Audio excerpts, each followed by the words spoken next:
It's that time again as Monarch Radio brings you back to those golden days before television, when radio was the main source of family entertainment in the home. Stay tuned for another one of those drama or comedy episodes from way back when, as performed by the Monarch old-time radio players. Hello, and welcome to another thrilling, suspenseful episode of Radio Listening, brought to you by the Monarch old-time radio players. The Inner Sanctum radio mystery series aired over the Blue Network from 1941 to 1952, with 511 episodes being created. Its trademark, the squeaking door, opened and closed each episode. The series creator, Hyman Brown, got the idea from a basement door that squeaked like hell. Unable to broadcast from that basement, he successfully used a rusty desk chair as the sound prop until a helpful staffer oiled the chair for him. Now you are in for a treat as Monarch Radio brings you an Inner Sanctum melodramatic episode bound to keep your blood flowing. Its circular plot will keep you guessing until the very end. It's now our pleasure to bring you Inner Sanctum's Skeleton Bay, first aired on January 30, 1950, as recreated by the Monarch old-time radio players. Monarch Radio invites you through the creaking door for today's Inner Sanctum mystery titled Skeleton Bay, written by Emil Tipperman.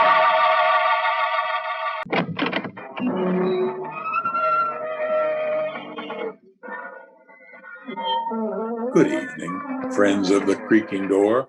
This is your host to welcome you to the Inner Sanctum. Come on in and join the fun. We're having a game of corpse and robbers, and we can't find a soul for the corpse. Of course, we could say the magic words, abracadabra, but we don't want any of that low crowd from the morgue. You want to come in and play dead for a while? You'll die laughing.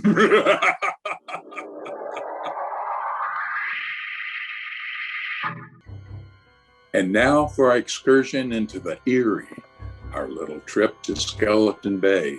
Our story opens at a swanky hotel with private cabins situated on a storm-swept, rock-bound coast. The story itself is all about, well, you guessed it, murder. And here is Carola Winter to give us a blow-by-blow description. Parental discretion is advised. I'll tell you about the first night I met Michael Barrett. It was August at Skeleton Bay. I had come to the hotel supposedly for a rest. That's what I kept telling myself. But in reality, I didn't know why I had come here. Skeleton Bay. Skeleton Bay. I'd seen the name in an ad months ago, and since then, it kept hammering at the inside of my brain. 'Twas like the voice of implacable fate, commanding me. Because I didn't like crowds, the hotel manager had given me a cabin near the beach all to myself. 'Twas the middle of the night, but I couldn't sleep. The wind came in from the ocean, howling like a hungry beast across the shoals, and the pounding of the surf mingled with the angry, baffled growl of the sea. I sat at the window in the dark, staring out at the beach. I was restless, excited. It was then I saw the signal. It was just a winking little light a few yards away on the beach. Someone was blinking a flashlight. On and off, on and off. I was able to make out the figure of a man in boots and a leather jacket. He was signaling towards the hotel. But to whom? I had the answer in a moment. A man moved past my window, going down towards the light. He had his collar turned up against the wind and his hat brim pulled low. But I knew who it was. Mr. Field, a small, furtive man who had come up on the train with me. The two men met, barely a stone's throw away from my window. I could hardly see them huddled closely together. This was excitement, mystery, intrigue, the stimulation I wanted and needed.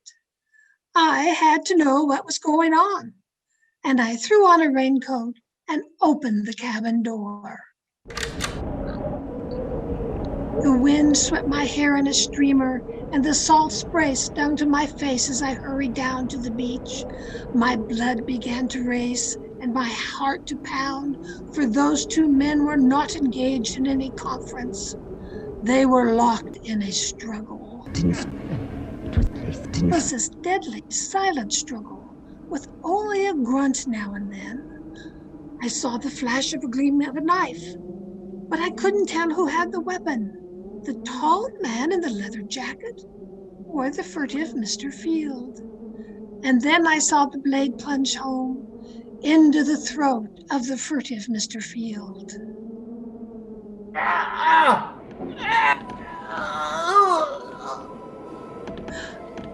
felt a sudden surge of wild elation. This was murder. I had witnessed a murder. The tall man let the body of Mr. Field slide down to the stand, and then he looked up and saw me. He stood there with the bloody knife in his hand, and we looked at each other. Who are you? I'm Carol Winter. I have this cabin here, number 5. You saw me kill him? Yes, I saw you. What are you going to do about it? I'm going to help you dispose of the body. He told me his name was Michael Barrett.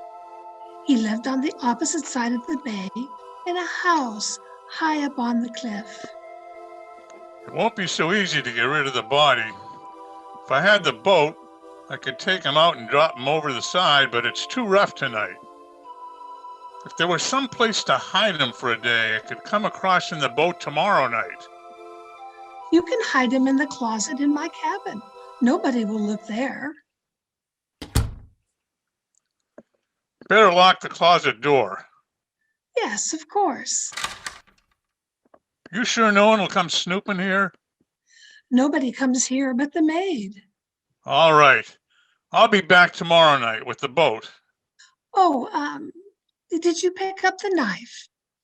Yeah, I got it here in my pocket. Oh, well, I guess that's all. Good night, Carola.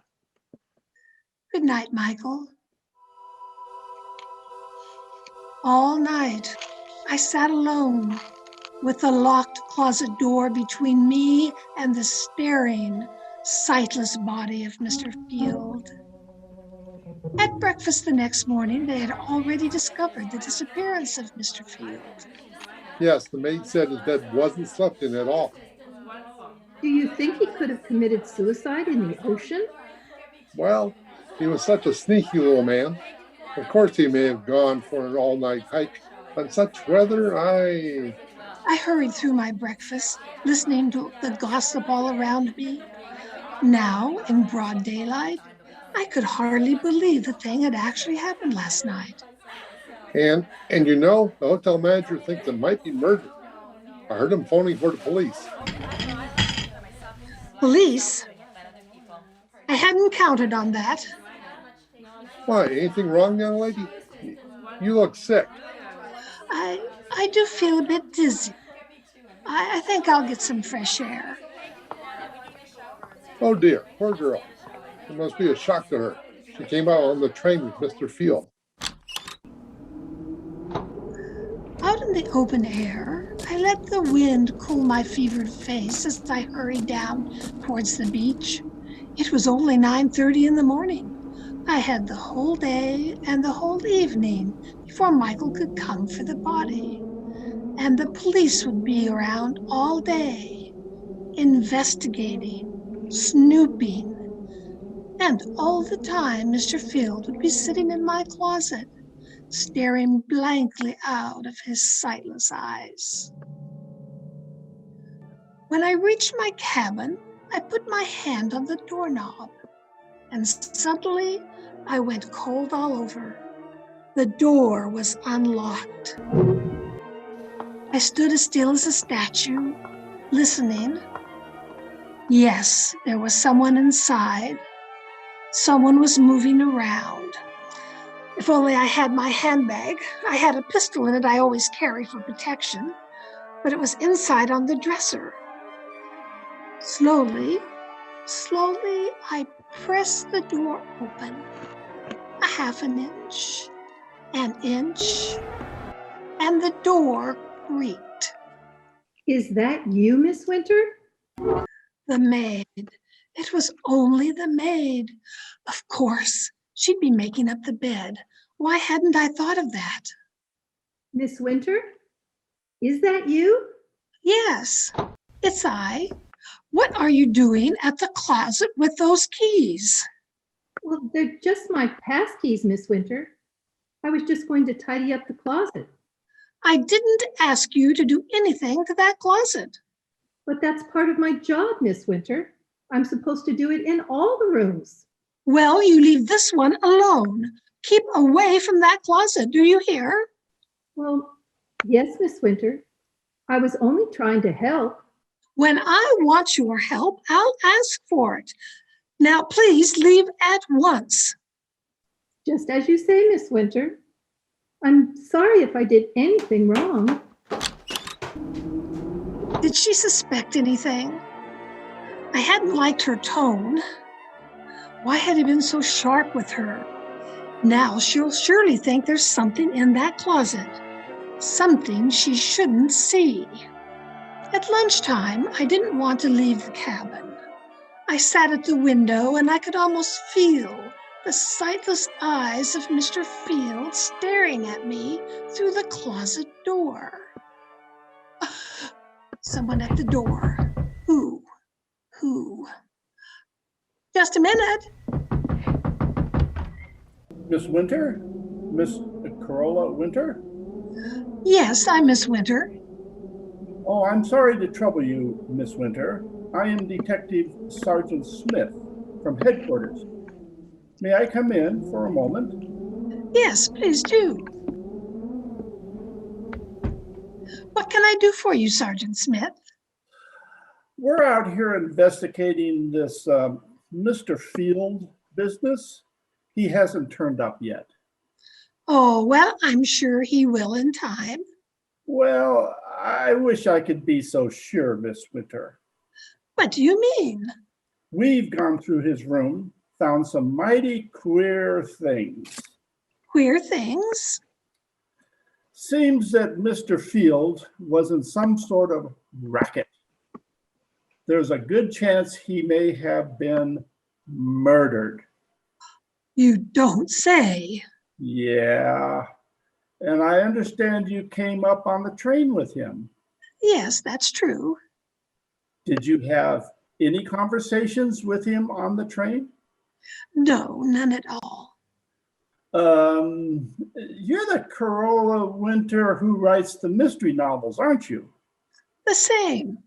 Well, I've read every one of them. They're darn good, Miss Winters. Thank you. Do you think you'll get a plot out of this? I mean, Mr. Field? Well, I can't tell yet, but Sergeant, I wish you'd keep me posted on developments in case it does turn out to have a plot. Oh, I sure will, Miss Winter. Oh, by the way, we found this picture among the papers in Field's room. I'm showing it to everybody around in case they might recognize it. It's an old newspaper item, 10 years old. Can't figure out why he was carrying it around. It's about a guy named Wycliffe that's wanted for murder. Here, take a look at him. I felt the blood racing in my veins, pounding in my wrist. The picture of the man named Wycliffe who was wanted for murder was a picture of Michael Barrett. Yeah, it looks as if Michael Barrett is a lucky guy with a beautiful woman ready to commit murder for him. But what'll he do when she runs out of victims and begins looking at him with a calculating eye? Oh, by the way, you don't have to worry about our eerie spirits bothering you anymore.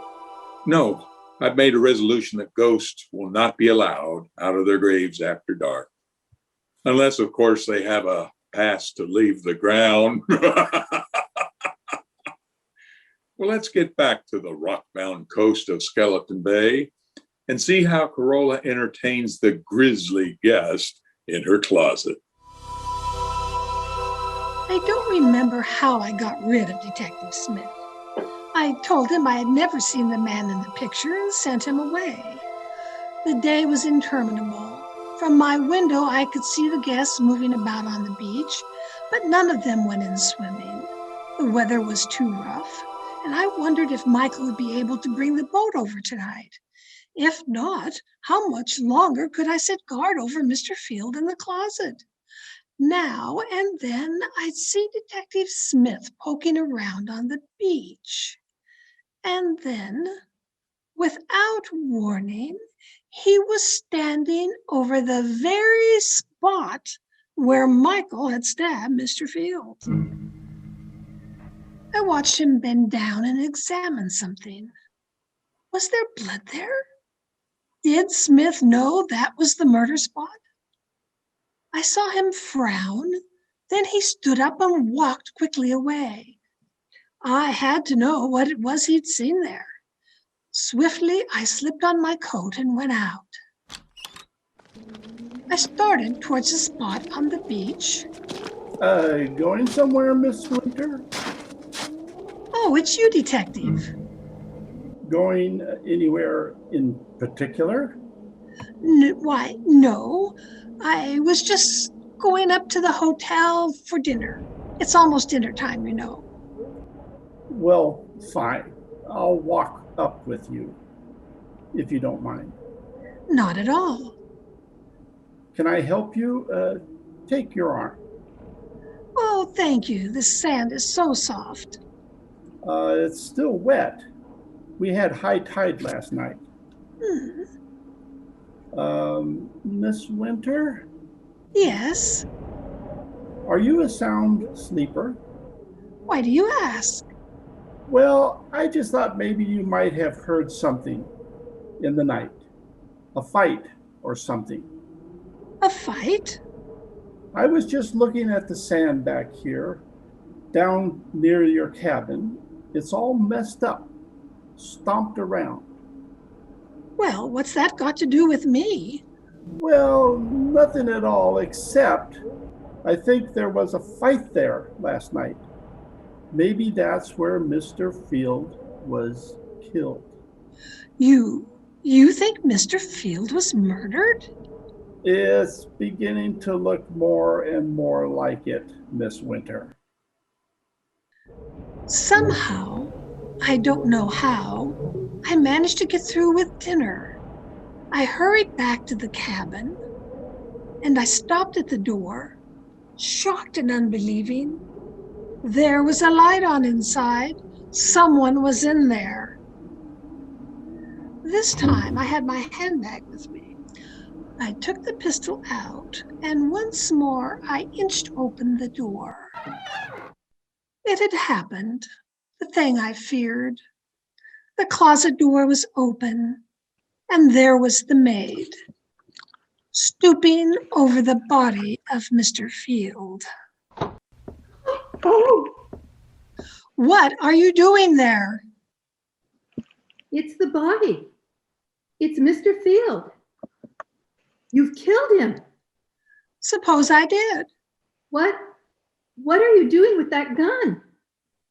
What do you think? No, no, no. The wind was high and the weather was rough. Fortunately, no one heard the shot. I pushed her body into the closet next to the body of Mr. Field and closed the door. Now I was a murderer too.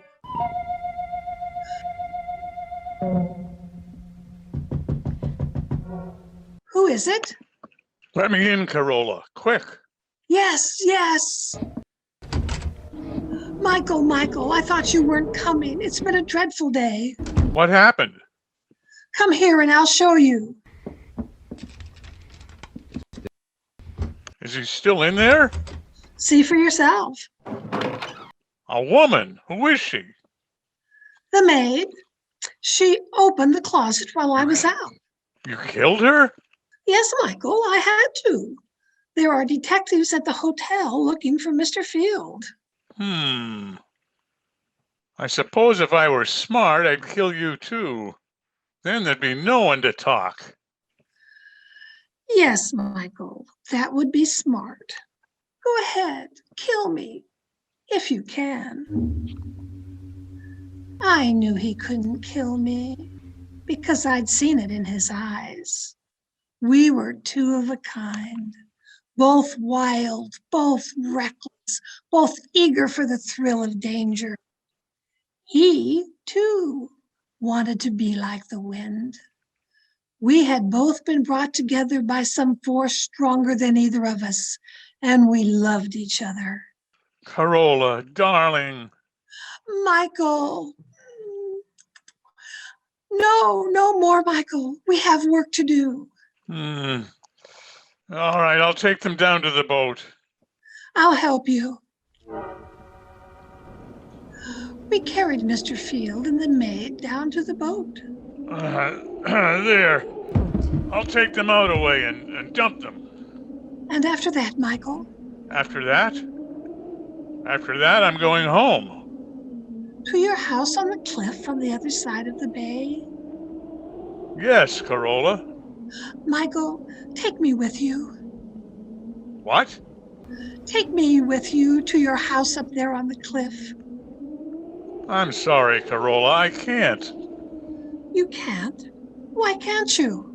It isn't anything I can tell you. What are you hiding up there in that house on the cliff? You mustn't ask. Now, Carola, please, you mustn't ask. You're married. You have a wife up there. No, I haven't. Then what? I can't tell you. But are you going away? Are you leaving me forever? Not forever. You go back to the city. I'll come to you soon. I returned to the city and waited.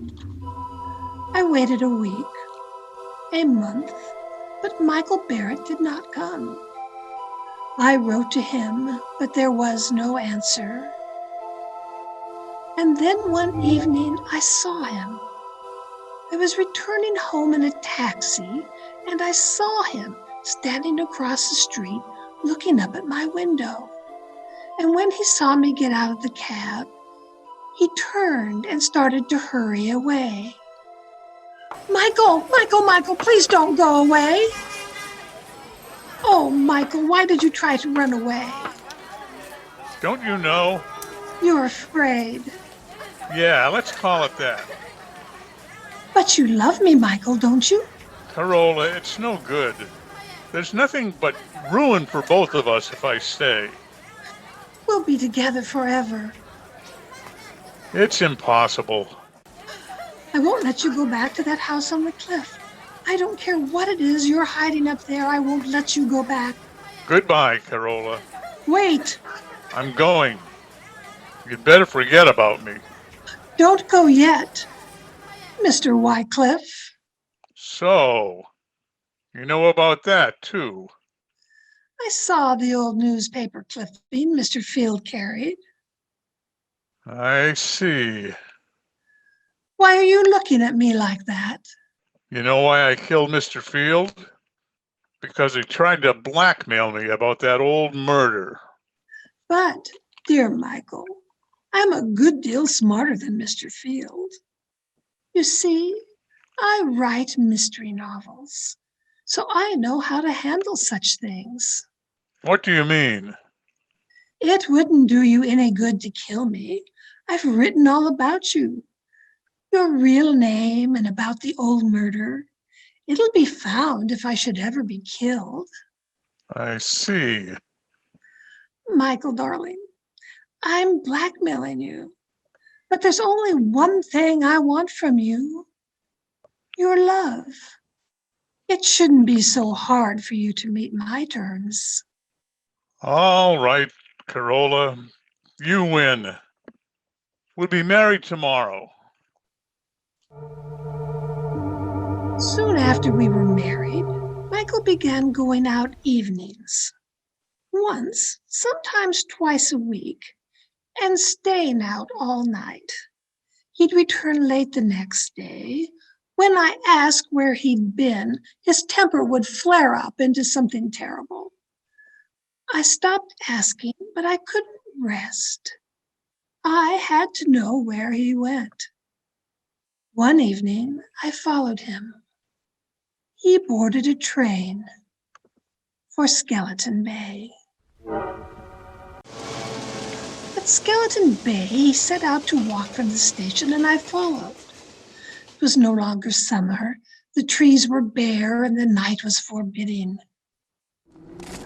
I kept behind him when he skirted the bay to the narrow road which led up towards his house high on the cliff. It was a small stone house. The wind whistled around it, and against it, and above it. I stole to one of the windows. It was barred like a prison. Carefully, I raised my head above the sill and peered into a lighted room. Michael was there, with a woman. For the first time in my life, I knew the meaning of frustration and jealousy. Michael had told me he wasn't married, but this woman, I had helped him do murder. I had killed for him. I had lied to the detective for him. And all the while, this was the secret he had been keeping from me. I opened my handbag and took out the pistol. I looked into the room again. The woman was alone now. Michael was gone. So you came up after all. Michael, you sneaked out. You knew I was here. I'm sorry you saw through that window. Is that your secret, that woman? Part of it, but it's the part you mustn't know. But I do know it now. That's why I've got to kill you. That knife? You still got that knife? Yes. And I've got this, Michael. He fell at my feet, and I looked down and watched him die. And now I knew why I'd really come to Skeleton Bay that first day. It was for this. To kill Michael Barrett. So he's dead at last. You've killed him. You, the woman in that house. You saw me kill him? Yes, I saw you. What are you going to do about it? Help you dispose of the body, of course. Help me dispose of the body. Those were the very words I had said to Michael Barrett down there on the beach. And now this woman was saying them to me. Who are you? I am Lisbeth Whitecliffe. I'm Michael's sister. His sister? And you want to help me dispose of the body? You see the bars on those windows? Yes. I have been a prisoner in this house for 10 years. What? Michael killed a man I was going to marry 10 years ago. He murdered him. But this house, this prison.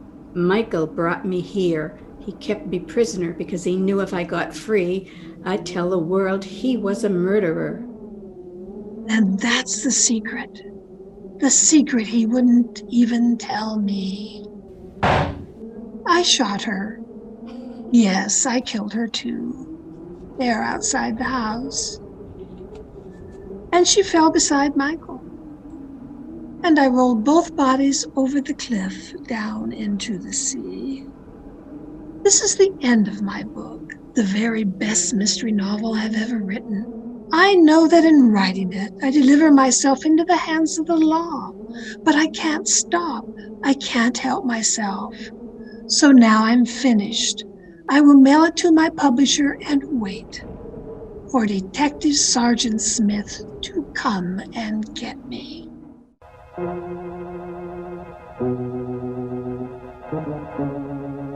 It looks as if Corolla's mystery novel will earn a lot of money after she's executed. But I'd say it's tainted money. Why tainted? Because she'll be dead and a ghost can't own money, so taint hers. You know, Corolla would have been better off if she'd remembered that the pen is mightier than the sword, because the sword is leading her right back to the pen anyhow.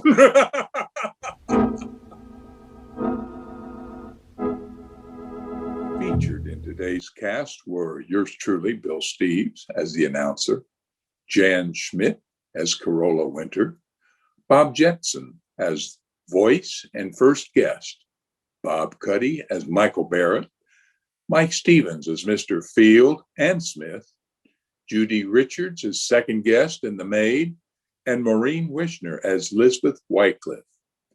Due to the current shelter in place, our recreation of this Inner Sanctum episode was conducted remotely, where each cast member was located at the respective homes.